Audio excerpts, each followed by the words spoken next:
এই তিথি, তোর মাথা এত মোটা হয়ে গেল কি করে? তিথি এরকম ছিল না দেখতে। কে এটা? চিঙ্কি। এর নাম তুমি চিঙ্কি দিয়েছ? তোমার পছন্দ এটা? হ্যালো চিঙ্কি। কিউট দেখতে কিন্তু, বলো তোমাদের চিঙ্কির সঙ্গে কালার একদম ম্যাচিং হয়ে গেছে তোমার। Yellow yellow yellow. আর তুমি বাড়িতে সেজে গুজে কোথায় যাও না? কোথায় যাবা আজকেও? মেলা? প্রত্যেকদিন মেলাকে যাই। চিঙ্কি নিয়ে যাবা? চিঙ্কিকে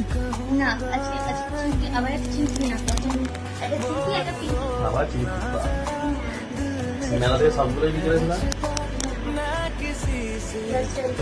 ও চিঙ্কি, ও চিঙ্কি দিদি।